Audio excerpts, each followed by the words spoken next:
بسم اللہ الرحمن الرحیم۔ السلام علیکم۔ کن موقعوں پر خاموش رہنا چاہیے یا کن موقعوں پر خاموش رہنے میں عزت اور عاقبت ہے؟ خاموش رہیے جب آپ کے پاس دلیل نہ ہو،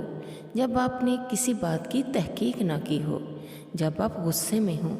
جب آپ کے الفاظ کسی کے لیے ناگوار بن جائیں، جب آپ کے بولنے سے کسی کمزور کا نقصان ہو، جب کسی بات کو توجہ سے سننے کا کہا جائے، جب آپ کا کسی کی خوشامد کرنے کو دل چاہے، جب آپ کچھ سیکھ رہے ہوں، جب کسی بزرگ کا مذاق اڑانے کو دل چاہے، جب کسی مقدس چیز کا دل میں احترام نہ ہو، نعوذ باللہ، جب آپ کسی بات کو کئی بار کہہ چکے ہوں، جب جھوٹ بولنے کو دل چاہے، ایسی بات جو آپ کی شرمندگی کا باعث بنے وہ نہ کریں۔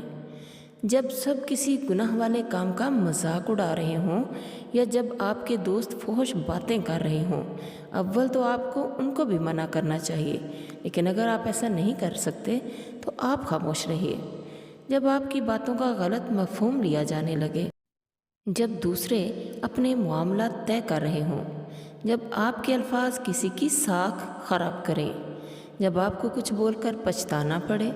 جب آپ کے بولنے سے کسی کا رشتہ ٹوٹنے کا ڈر ہو، جب آپ کسی پر منفی تنقید کرنے لگے، جب آپ کی باتیں ناواقفیت کا پتہ دیں، جب کسی کی جھوٹی گواہی دینی ہو، جب کوئی آپ سے جھگڑا کرنے آئے، جب کوئی بڑا یا بزرگ آپ کو ڈانٹ رہا ہو، جب تلاوت قرآن پاک ہو رہی ہو یا اذان ہو رہی ہو، جب آپ مسجد میں ہوں۔ پیارے ساتھیوں، ان تمام موقعوں پر خاموش رہ کے آپ اپنی عزت بھی بچائیں گے اور عاقبت بھی۔ جہاں بولنے کا موقع ہو ضرور بولیے اور منع کیجیے، لیکن اگر آپ کی حیثیت ایسی ہے کہ آپ کچھ بول نہیں پا سکتے تو پھر خاموش رہیے۔ اللہ حافظ۔